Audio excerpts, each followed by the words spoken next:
Assalamualaikum warahmatullahi wabarakatuh. Yang terhormat dosen pengampu Bapak Sadam Hussein LCMI serta teman-teman semuanya. Sebelumnya kami sini akan perkenalkan diri terlebih dahulu. Perkenalkan, nama saya Anissa dengan NIM 64207094 dan teman saya Hafiz Alfariji 64207453. Di sini kami akan mempresentasikan hasil kerja kelompok kami dengan mata kuliah riset operasional dengan judul metode programming linear, ada metode grafik dan metode simplex, lalu ada metode transportasi, ada NWC, LC, PAM, dan stepping stone.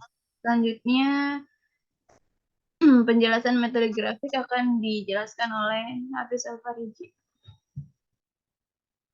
Metode grafik program linear adalah salah satu cara untuk memecahkan permasalahan program linear dengan menggunakan representasi grafik. Metode ini umumnya digunakan untuk memecahkan masalah program linear dengan dua variabel keputusan. Keterbatasan metode ini adalah variabel yang biasa digunakan terbatas, hanya dua penggunaan, tiga variabel akan sangat sulit dilakukan. Jenis metode grafik terdiri dari dua fase, yaitu satu, menentukan ruang atau daerah penyelesaian solusi yang visible. Dua, menentukan solusi optimal dari semua titik di ruang atau daerah visible. Ada dua metode untuk mengidentifikasi solusi optimum, yaitu A. Metode isolen, B. Metode titik ekstrim. Langkah-langkah metode grafik. Satu, menentukan variabel keputusan, identifikasi variabel-variabel yang akan menjadi solusi dari masalah programan linear. Dua, membentuk fungsi tujuan, susun fungsi tujuan berdasarkan tujuan optimasi. Tiga, batasan, identifikasi batasan-batasan yang relevan dalam masalah. Empat, gambar grafik, ubah fungsi tujuan dan batasan-batasan menjadi grafik. 5. Tentukan area visible atau layak. Area visible adalah area di dalam grafik yang memenuhi semua batasan. Biasanya area ini berbentuk poligon. Identifikasi area visible tersebut. 5 ada titik optimum. Titik optimum adalah titik di dalam area visible yang memberikan nilai maksimum atau minimum dari fungsi tujuan. Titik ini akan menjadi solusi optimal untuk masalah. 6. Ada interpretasi hasil. Setelah menemukan titik optimum, interpretasikan hasilnya. Nilai-nilai variabel keputusan pada titik optimum akan memberikan jumlah atau besaran optimal dari setiap variabel dalam masalah Anda. Di sini ada contoh soal grafik, yaitu max Z sama dengan 20x1 ditambah 15x2. Fungsi tujuan P1, 3x ditambah 4y lebih kecil sama dengan 20. P2, 2x ditambah 8y lebih kecil sama dengan 30. Di sini x dan y lebih besar sama dengan 0. Mencari titik koordinasi x dan y dan fungsi kendala. 1. 3x ditambah 4y sama dengan 20, x sama dengan 0. 4y sama dengan 20, y sama dengan 5. Y sama dengan 0, 3x sama dengan 20, x menjadi 6,6. B, 2x ditambah 8y sama dengan 30, x sama dengan 0, 8y sama dengan 30, y sama dengan 3,75. Y sama dengan 0, 2x sama dengan 30, X menjadi 15. Eliminasi 3x ditambah 4y sama dengan 20 dikali 2, hasilnya menjadi 6x ditambah 8y sama dengan 40. 2x ditambah 8y sama dengan 30 dikali 3, 6x ditambah 24y sama dengan 90. Di sini kita kurangkan min 16y sama dengan min 50. Y-nya menjadi 3,125. 2x ditambah 8y sama dengan 30. 2x ditambah 8 buka kurung 3,125 tutup kurung sama dengan 30. 2x menjadi 30 dikurang 25 menjadi 5. X 5/2 sama dengan 2,5. 2,5 3,125. Hasil estimasi dimasukkan ke fungsi tujuan. 0,3,75 sama dengan 20 dikali 0 ditambah 15 dikali 3,75 hasilnya 56,25. 2,5,3,125 sama dengan 20 dikali 3 ditambah 15 dikali 3 sama dengan 60 ditambah 45. Hasilnya 105. 6,6,0 sama dengan 20 dikali 6,6 ditambah 15 dikali 0 hasilnya 132. Di sini ada gambar grafik daerah visible-nya udah ketemu di gambar tersebut. Jadi pendapatan maksimum yang diperoleh adalah 132. Selanjutnya yang kedua, metode simplex. Metode simplex adalah salah satu metode yang digunakan dalam program linear untuk mencari solusi optimal dari suatu masalah program linear. Metode ini dikembangkan oleh matematikawan Amerika Gilbert Benzing pada tahun 1947. Metode simplex bekerja dengan cara mengiterasi melalui serangkaian solusi yang membaik dari waktu ke waktu hingga ditemukan solusi optimal. Metode ini didasarkan pada konsep geometri dalam ruang dengan dimensi yang lebih tinggi, di mana setiap titik dalam ruang representatif mewakili satu solusi yang memungkinkan. Di sini ada contoh soal simplex. Soalnya sama kayak metode grafik tadi, fungsi tujuannya Z sama dengan 20x1 ditambah 15x2. Fungsi kendalanya 3x1 ditambah 4x2 lebih kecil sama dengan 20, 2x1 ditambah 8x2 lebih kecil sama dengan 30, buka kurung x1, x2, tutup kurung lebih besar sama dengan 0. Selanjutnya mengubah fungsi tujuan dan fungsi kendala berbentuk standar simplex. Z-nya diubah menjadi minus, jadi minus 20x1 minus 15x2 sama dengan 0. 3x1 ditambah 4x2 ditambah x1 sama dengan 20. 2x1 ditambah 8x2 ditambah s2 sama dengan 30. Di sini ada tabel 1. Isinya ada basic, Z, S1, S2, samping basic ada Z, X1, X2, S1, S2, RHS, dan rasio. Z ketemu Z itu 1, Z ketemu X1-nya itu tadi ada minus 20, minus 15, 0, 0, 0. S1-nya ada 0, X1-nya 3, 4, 1, 0, 20. S2-nya ada 0, 2, 8, 0, 1, 30. Mencari hasil rasionya itu dari baris kunci dibagi elemen sel. Jadi 20 dibagi 3 hasilnya sudah diperkecil, hasilnya 6, 2 per 3. 30 dibagi 2 hasilnya 15. Selanjutnya menentukan iterasi dengan menentukan baris kunci baru dan baris lainnya termasuk Z. Membuat baris kunci baru X1 sama dengan 3, 4, 1, 0, 20 dibagi 3. 3 dibagi 3 hasilnya 1, 4 dibagi 3 hasilnya 1, 1 per 3 karena sudah diperkecil, 1 dibagi 3 hasilnya 1 per 3, 0 dibagi 0 dibagi 3 hasilnya 0, 20 dibagi 3 hasilnya 6, 2 per 3. Selanjutnya ada baris Z baru. Sama dengan minus 20, minus 15, 0 dikurang minus 20, lalu dikali dengan baris kunci baru X1-nya. Yang 1, 1, 1 per 3, 1 per 3, 0, 6, 2 per 3.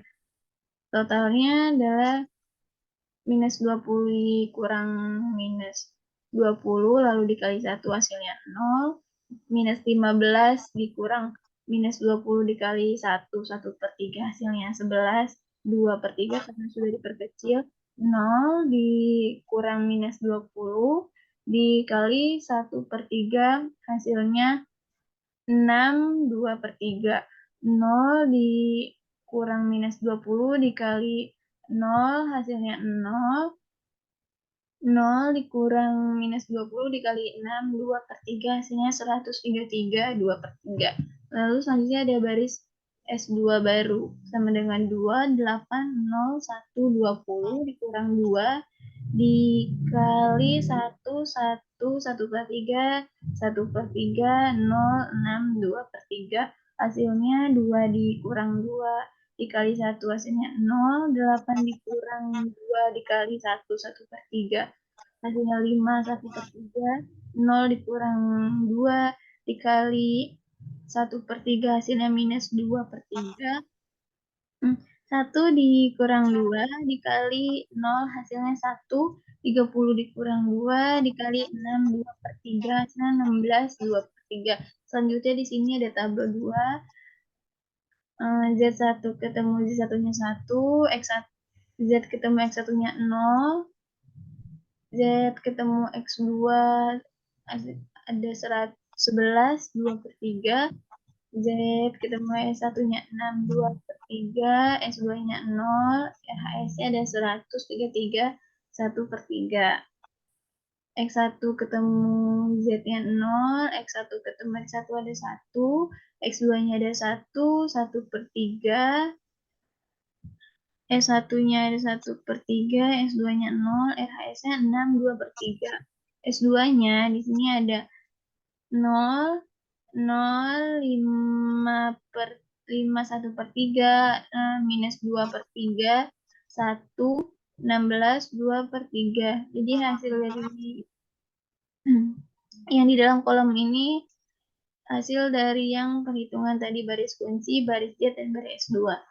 Karena nilai-nilai pada baris Z sudah tidak ada yang negatif, berarti iterasi selesai. Jadi total Z baris Z-nya itu ada 133, 1/3, X1-nya 6, 2/3, S2-nya 16, 2/3.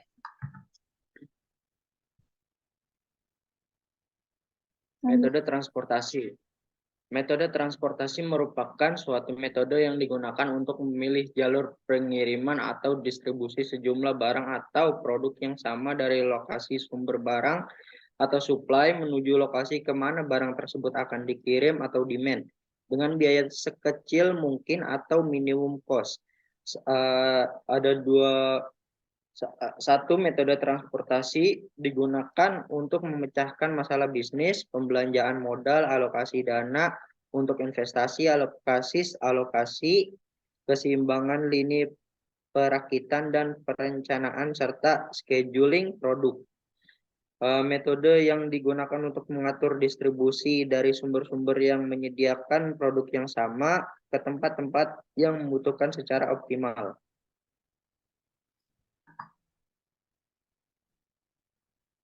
Metode penyelesaian masalah. Tabel awal. Menentukan solusi visible awal.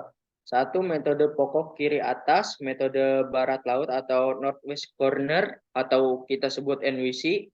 2. Ada metode biaya terkecil atau LC, metode Vogel Approximation Method atau FAM, metode Russell Approximation Method. 2. Tabel optimum, menentukan solusi visible optimal. 1. Ada metode stepping stone atau SS, metode distribution method atau MODI.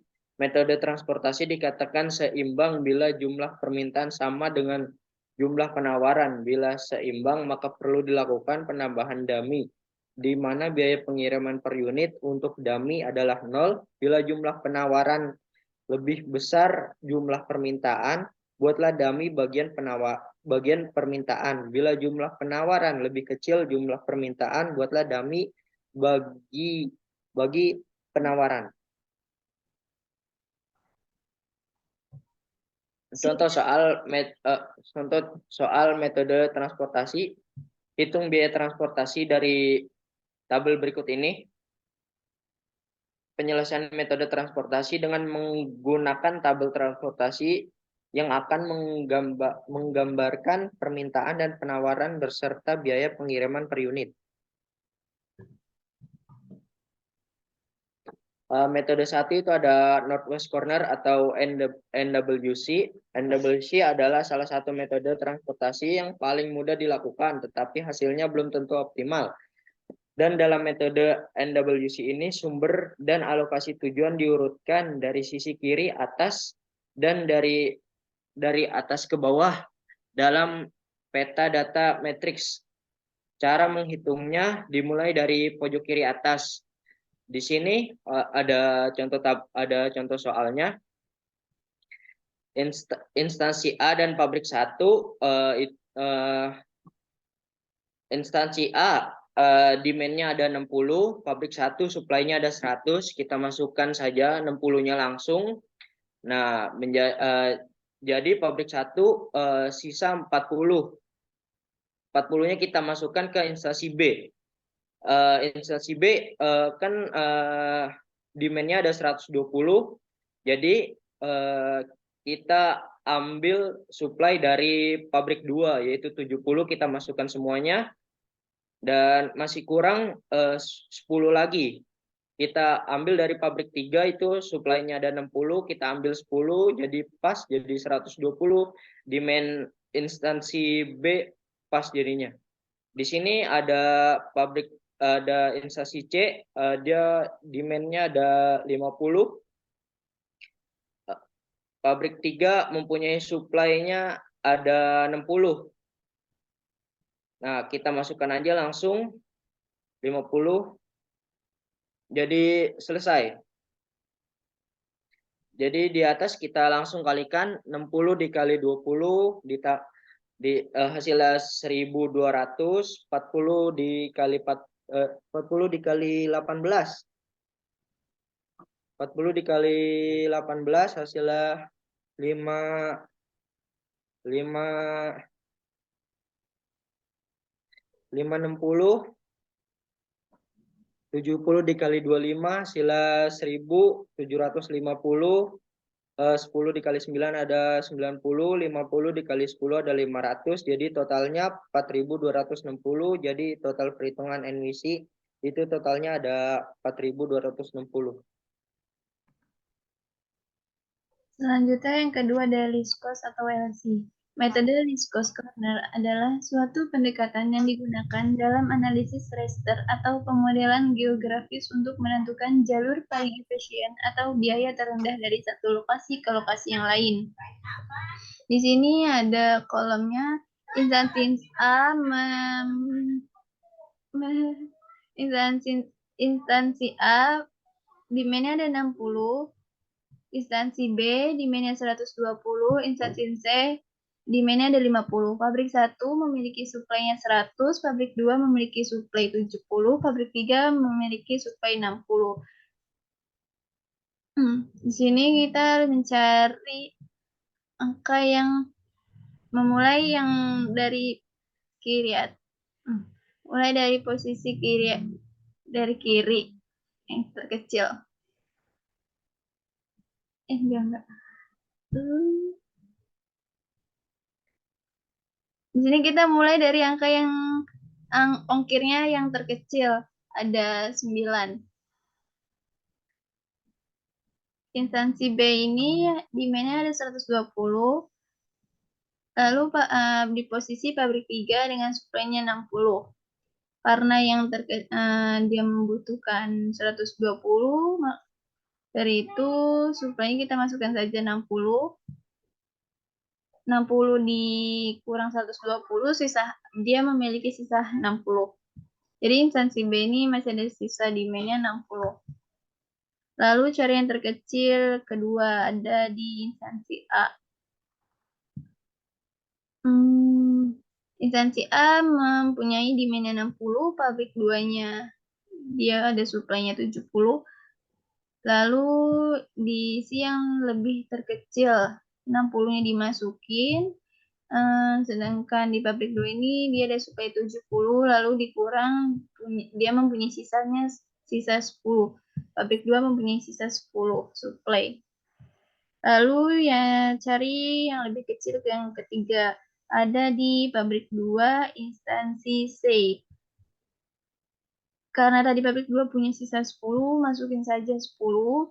Instansi C-nya dia beli di min 50, 10 dikurang 50, jadi sisa 40. Lalu cari yang terkecil keempat. Ada di pabrik 1 instansi C. Karena tadi demand-nya sisa 40, lalu masukin saja 40.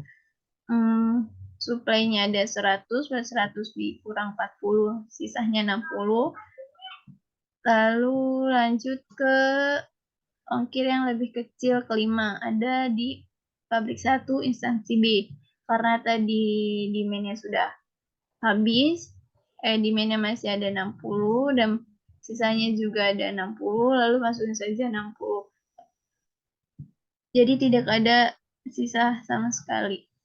Lalu kita hitung 60 dikali 60 dikali 10 sama dengan 540. 60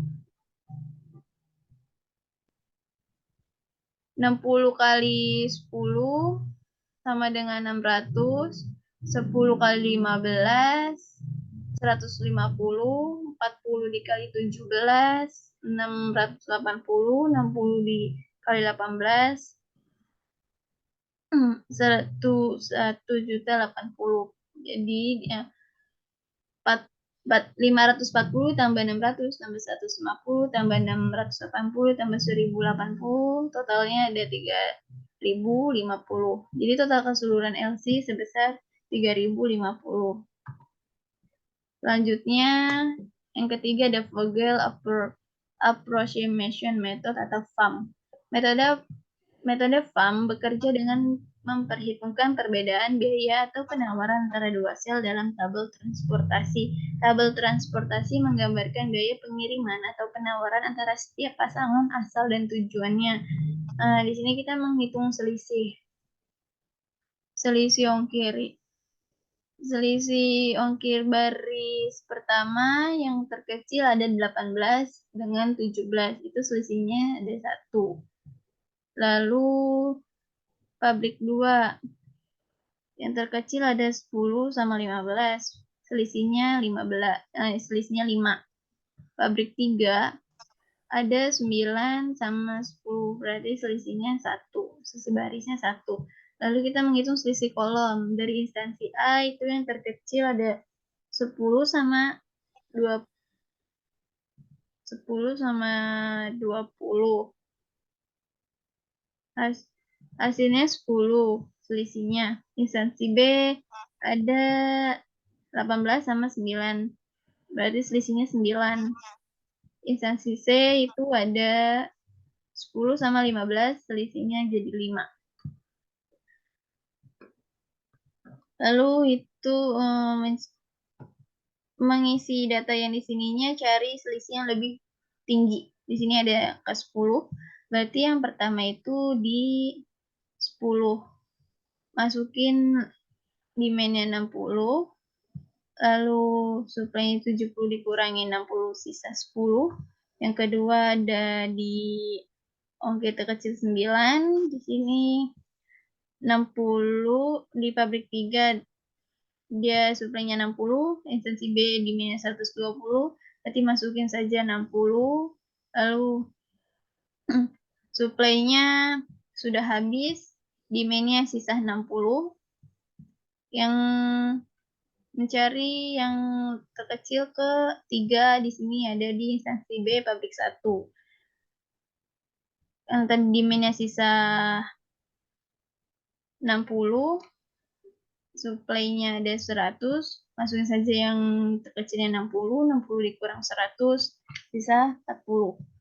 Dan yang terkecil keempatnya di sini ada di pabrik 2, instansi C.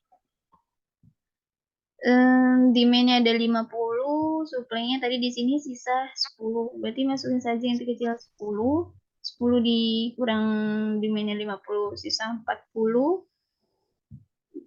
Di 40-nya dimasukin ke yang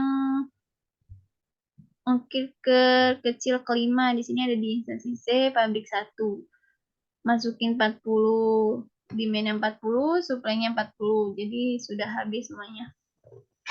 Lalu kita kalikan saja kayak yang sebelumnya, 60 dikali 10 hasilnya 600, 50 dikali 9 hasilnya 540, 60 dikali 18 hasilnya 1080, 50 dikali 15 hasilnya 150, 40 dikali 14, 40 dikali 17 hasilnya 680. Lalu kita tambahkan 60 ditambah 500, 600 ditambah 540 ditambah 1080 ditambah 150 ditambah 680 sama dengan 3050. Jadi total hasil PAM ini jumlahnya ada 3050.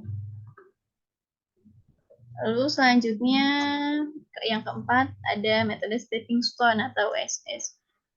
Proses evaluasi dari masalah transportasi yang sudah ditentukan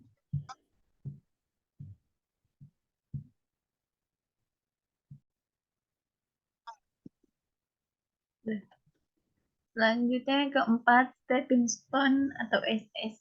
Proses evaluasi dari masalah transportasi yang sudah ditentukan solusi awalnya, kemudian mengubah biaya transportasi dengan memasukkan variabel non-basis atau kotak kosong yang kemungkinan terjadinya perbaikan solusi dan kemudian mengalokasikannya kembali dinamakan metode stepping stone. Metode ini yang saya ambil dari metode FAM dengan hasil yang optimal, yaitu di sini yang dari titik yang X-nya yang pertama 1A dari 20 dikurang 17 ditambah 15 dikurang 10 sama dengan 8. Lanjut titik yang keduanya ada di 2B. Ini ada 25 dikurang 18 ditambah 17 dikurang 15 hasilnya 9. Yang ketiga ada di titik pabrik 3C. Di sini di angka 10. Dari angka 10 dikurang 17. Dari 10 kurang 17 ke atas ditambah 18. Lalu dikurang 9 hasilnya 2. Titik ketiganya ada di 3A. Pabrik 3 instansi A. Itu ada 20 dikurang 10 ditambah 15 dikurang 17, 15 dikurang 17 ke atas ditambah 18 lalu dikurang 9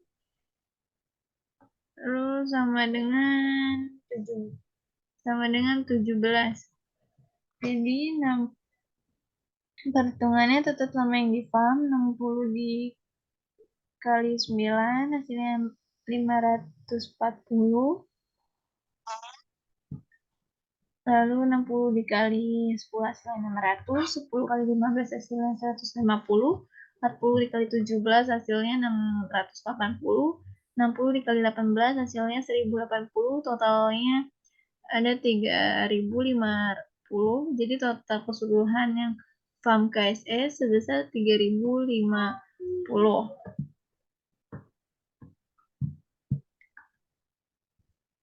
Cukup sekian presentasi dari kelompok kami. Kurang lebihnya mohon maaf. Wassalamualaikum warahmatullahi wabarakatuh.